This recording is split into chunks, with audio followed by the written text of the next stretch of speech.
Round number 3 of season 15, and we are in Baku in the wet. Akari on pole, 3/10 quicker than Sebastian Ocampo. That's 3,000ths rather than Silent Babness and Dav Sanchez. Yuki Tsuo is 5th from UK Ball, and Sarlos Kind with his teammate Pastor Maldonado alongside him. And it's Daniel Bogdasarov and Revo running up the top 10.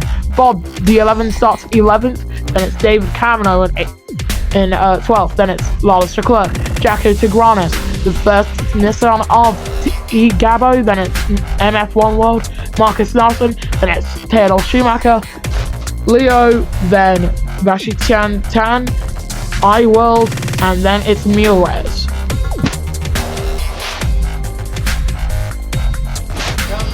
After the complete wreck fest that was Marina Bay, hopefully we get a much cleaner affair today. All 5 lights go on. And we go green for the Baku E3. And that is a very incredible start for the Pinnacle number 10 car. And even better from Ionett Babness. He tried to send it down the inside on Sebastian Ocampo going down the main straight. So as they come down, barreling throughout turn number 1, it's Akari from Ocampo from Babness. There are usually, if there are lap 1 crashes around here, it's usually at the upcoming turn after this one. Turn number 3, Ocampo closing in. Sanchez has made his way up into P3. Babness is on the outside. They're still going side by side. Coming into turn number 3, I've become Dr. Eggman all of a sudden. And almost it's very close. Nip and tuck. Camino has hit Leclerc and a spinner. It's Leclerc out, Camino out, and iWorld. Well, no, it wasn't even iWorld, but it was Leclerc who was spinning there. That's the biggest wreck we've seen on lap 1. And it's Daniel Bogdasarov who was the man who seemed to have instigated the main part of the crash because he's lost his front wing. And I think what likely happened was Bogdasarov was run into the wall, managed to survive that, but was forced into Camino, who hit Leclerc. Or maybe it was the other way around. But it was a massive shunt there. As Milraz now making his way up the hill. These tires very cold around this track because it's not really known for being wet. 30 degrees on Akari. These wet tires, that's cold. These tires are at their best around 50 degrees, which is the coolest tire temperature of any of the Tire Wolf range. But it's still not exactly too cool. The fact that we're 20 degrees off on lap 1, coming down towards the start of lap number 2, is actually somewhat worrying. Lap 2 of 12 then, Sebastian Ocampo drawing level with Akari as Bogdasarov comes into the pits. And can Sebastian Ocampo? Yes, he does. He takes the lead of the E3. Yeah, Akari and Ocampo then going side by side. Still, it's 2/10 in it as Akari now switches to the inside line and retakes the lead. It's a very nice tussle for the lead here. And with further back, Sanchez and Babness still fighting over P3. They are still so close and out of the race has got Ionett Babness. Babness out of the E3. Oh dearie me, unfortunate for the guy. Quick note to mention, Vashitan Tan, massive benefiter of the opening lap skirmish. He's gone from 20th to 11th. 20th to 11th. For the Nissan Edams driver. For the Nissan Nismo driver, rather. It does still say Edams on the rear wing. And it does say Edams on the rear wing of the Renault, I believe, yeah. But that's just incredible. It's Akari leading away from Ocampo still on lap 2 of 12. We've had another retirement in this E3.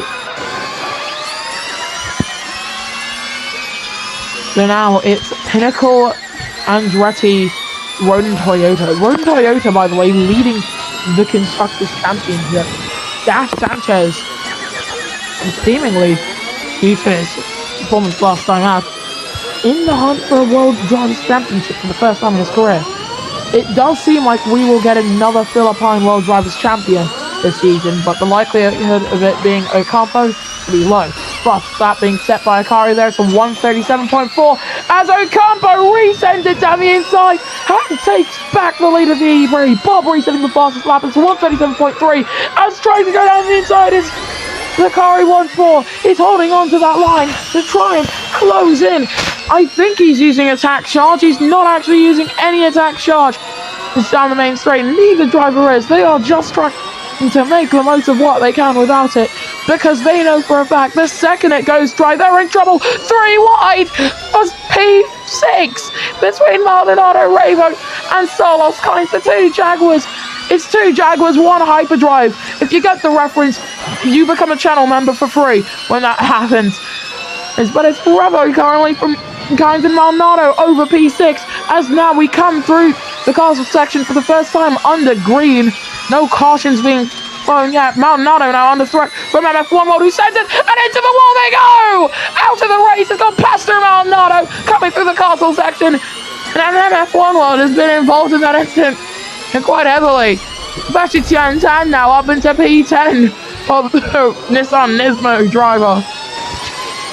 Oh my goodness me, it's now an Andretti sandwich.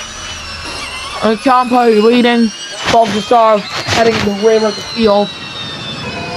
And we are under full course yellow, caution period, virtual safety car, whatever you like to call it. VSC is ending though. We go racing again here in Baku.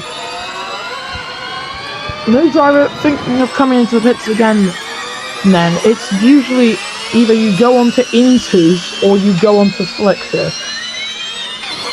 And here comes Akari.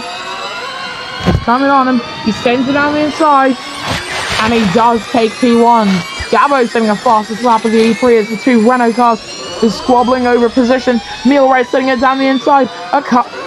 And Sanchez now in the hunt for the race lead. Sebastian Ocampo, he sends it to the inside. Sanchez, winner last time up, and he sends it quite deep to the inside to take the lead. Ocampo leading this E3, but now Akari retakes them race lead very quickly and swiftly as he needed to. Ocampo going very deep through the chicane, and that's allowed that Sanchez get ever so close to the back of these 2. Can Sanchez send it? And it's a VSC now as Milrez out of the E3. Almost collided with that car was Gabo. But we are now back under virtual safety car for the 4th lap in a row. Wow. It's just wow.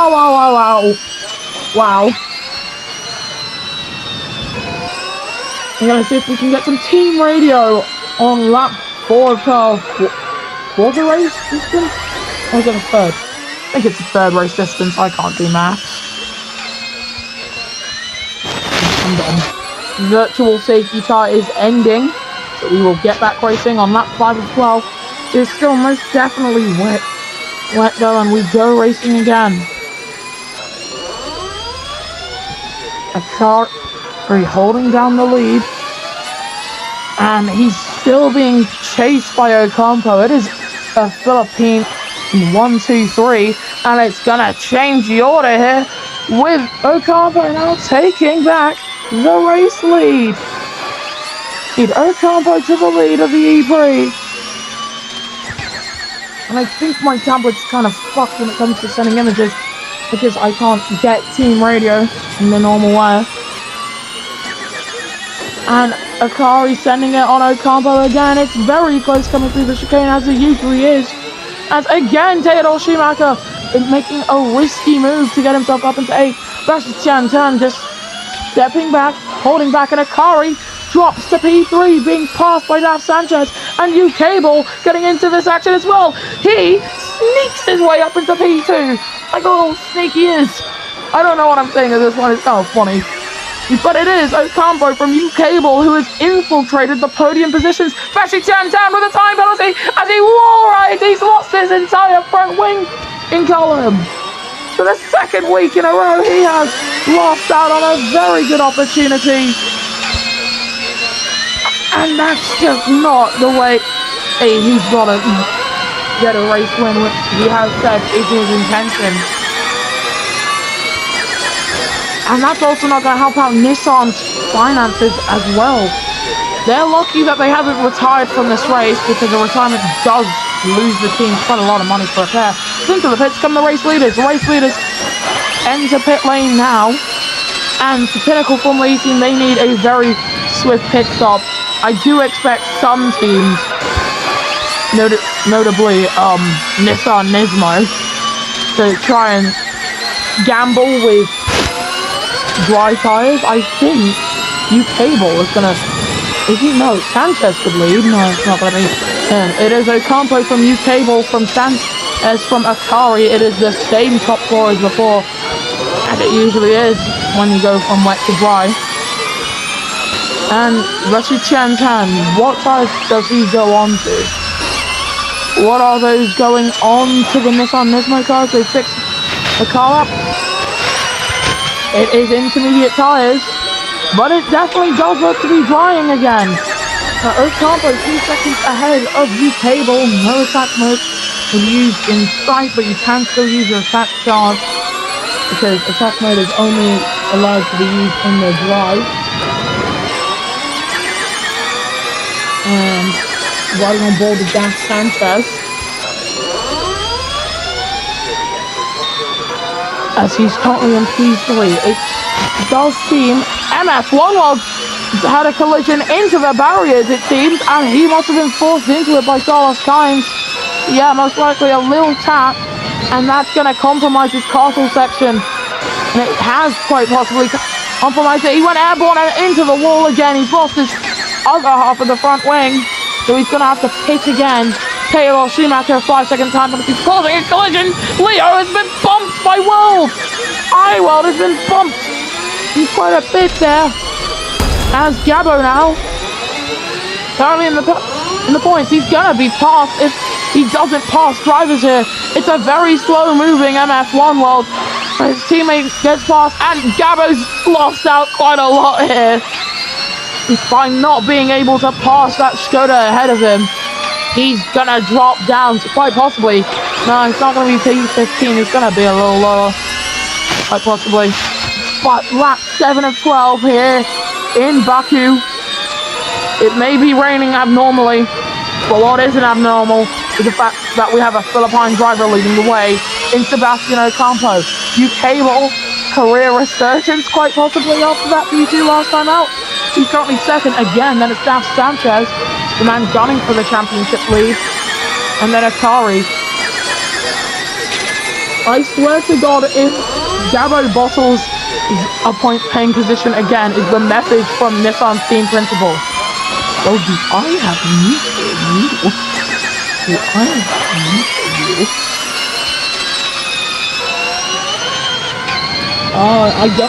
The thing is, down in Nissan, they are considering a mid-season swap, which is actually not allowed within the rules of the championship. You are only allowed to swap if a driver leaves the championship on their own volition. You cannot swap mid-season, you cannot fire a driver mid-season. They must leave on their own volition. With 5 laps to go, it's going to become 4. Sebastian Ocampo leading the way from U-Cable and Dan Sanchez. It's still quite wet out there. Sebastian Ocampo is in the 129.166. And I'd just like to remind everyone was saying, like the Nissan boys were saying, we're going to be in the hunt for wins and championships immediately. They haven't scored a point yet, and they aren't in the running for scoring points. Currently 13th is Rashid Chantan, with a time penalty, mind you. And Gabo, who was running in the points for a second there, has dropped to 15th if Iworld gets past. There is no way he's not going to get past it by both Tigranes and Iworld. Tigranes looked as if he could have tried to get past him, but Iworld has gotten past him. Gabo, he's going to drop to 16th here. He is going to drop to 16th. Iworld has gone past both of them, and Gabo now trying to get past Iworld. He's currently on the outside. It's not where you want to be if you also make an overtake, and he cannot make the overtake yet. And so he's still right behind him. And he's really struggling out there. It does look to be, the sky does look to be clearing a little bit. There is a chance that the race leaders decide to come into the pit with only a handful of laps to go. It's 3 laps to the checkered once Ocampo comes across the line. And does Ocampo pit? No, he's staying out. There is a high likelihood that it dries up. It's lap 9 of 12 here in Baku. No one currently coming into the pits, even though it does look as if the track is drying somewhat. And after those truly hectic opening laps, Sebastian Ocampo 2 seconds ahead of UK Ball. And Nissan seems to be having a literal mental breakdown here. Sebastian, he's trying to get himself up into some higher positions, up into 12th. Can he do it? Can the rookie driver do it? He's being outpaced in a straight line and by a tandem draft from Jacko Tigranes and Daniel Bogdasarov. He's going to have the inside line coming through turn number 2. So he can still, yeah, he is ahead of Tigranes. And it's just not been the season opener for Nissan that they might have hoped. Same with Mercedes as well, considering how their season went last year. It's just seems as if the poor performance from the end of last season has carried over to the start of this season, and has only been compounded by the fact that they are fielding a rookie and a man who left the championship, did some rallying, and came back. It's just not what they wanted. And Ocampo then, he does peel into the pits. Box is the message from Sebastian Ocampo. They have dry tires. I believe they should be softs out there. Everyone has been called into the pits, and it is soft tires going onto that Andretti machine. A lot of cars that are currently out there, they're gonna have a lot of issues coming through a lot of the track. MF1 were last man to come through the castle section on intermediate tires, and Dav Sanchez is not going to be leading this race. It is Ocampo from UK Ball, from Sanchez from Akari still, and attack mode has been engaged. You are now allowed to use attack mode going down the main straights, but UK Ball can't use it. He's probably going to be attacked by attack mode users. Case in point, Dav Sanchez. He's got attack mode available. He is using it. He might use some attack charge as well. I don't know if he's going to, but he's going down the main straight, going through turn number 3. He's closing in and on UK Ball as much as he humanly can. And he's just not close enough to make the pass. They are actually preemptively announcing that T. Gabo is going to be replaced next season because of his poor performance, but honestly, I don't see it as fair. It's not him who's the problem. It's Nissan. Nissan's setup has been absolutely fucking horrible. Yeah, I get it. They are both rookies and the car is brand new. But to say that they're firing someone after a lousy opening season, that's not an attack on the driver. How bad the team's doing right now. It's an attack on how shit the car is as their setup is. They shouldn't fire Gabo or Vasichantan going through next season. We begin the penultimate lap then. Ocampo still leading the way, 3 seconds ahead of UK Ball, 5 seconds ahead of Dav Sanchez, 6 seconds ahead of Akari. However, that gap does close when they're going down the main straight. I do believe Akari should get DRS on the Rodin Toyota car coming down this main straight. He's got attack mode. I keep on thinking that it's DRS. I'm sorry, guys. And he's closing in a little. He's just not got the closing speed that he needs to get into the podium. This man started on pole, remember? This is the pole sitter. He's currently in 4th. And I don't understand why Nissan are still pushing this narrative of the drivers are bad. In specific, Gabo is bad. I don't get it. I don't get why they're pushing that narrative if the reason they're not scoring points isn't because a specific driver is bad. It's just because the rest of the team have had more time to acclimatize to the championship. These two are rookies. Look at the rookies currently in this race. Look at the three rookies. They're all outside of the points. Look at the inexperienced drivers who joined in season 13 or 14. Ocampo and Akari, yeah, they are generational prodigies in this championship, as Ocampo sets the fastest lap to start the final lap, as Akari now getting side by side, resetting the fastest lap, and he takes P3 away. And up into third goes Akari. Be very nice of him, but it's just like, it's not fair on the rookies in Nissan. They shouldn't be fired. I don't get why they should fire the Nissan drivers at all, as Sanchez re-overtakes Akari for P3. I don't get why Nissan are even considering firing both drivers. It makes no sense. It's not the drivers' fault. They are rookies in a rookie team. They are, of course, going to have a lot of problems, as we see Akari again now closing in to try and get past that Sanchez. And Sanchez closing in on that. Akari closing in.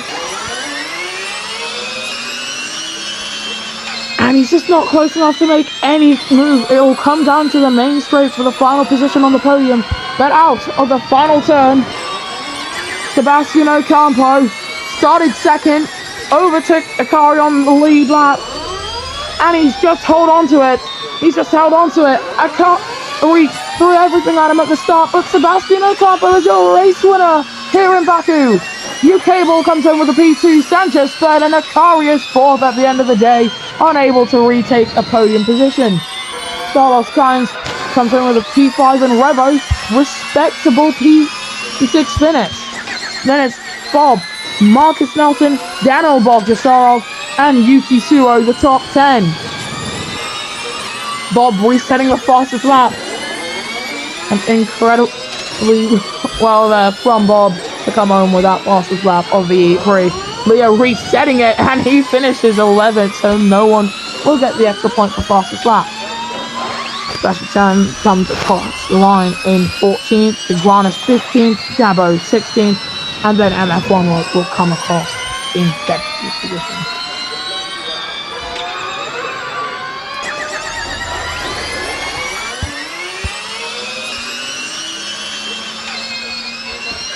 Alright then, this is the podium. Sebastian Ocampo wins his first race in season 15 with UK Ball once again on the podium. And once again on the podium, it's Daf Sanchez. And then it's Akari, Carlos Sainz, Revo, Bob, Marcus Nelson, the top 8. Then it's Daniel Bogdasarov, Yuki Suo, Leo, iWorld, Taylor Schumacher, Jacques Tigranes, Bashi Tiantan, and Gabo, the top 16. Your non-finishers were Mil Rez, Pascal Maldonado, Ian Bamness, Lars de Klerk, and David Camino, as MF1 will finish 17th. In the driver's standings, Sebastian Ocampo leads the way 3 points ahead of Daf Sanchez, with a further 2 points adrift from both UK Ball and Akari tied on points. Then it's Revo, Yuki Suo, then Taylor Schumacher and Carlos Sainz both tied on 10 points. Then it's Ian Bamness on 9 points, Bob on 7 points, Leo on 6 points, David Camino and Marcus Nelson both on 4 points, Daniel Bogdasarov on 2 points, with Mil Rez, Jacques Tigranes, the 2 Nissans, the 2 Mercedeses, MF1 World, and Pascal Maldonado still yet to score.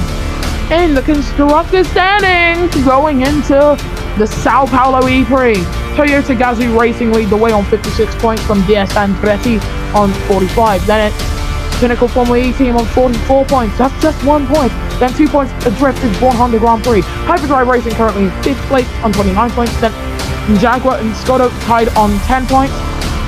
Then it's Renault Edams on 7 points. Lamborghini Mako on 4 points. Then it's Nissan Nismo and Mercedes Formula E team yet to score.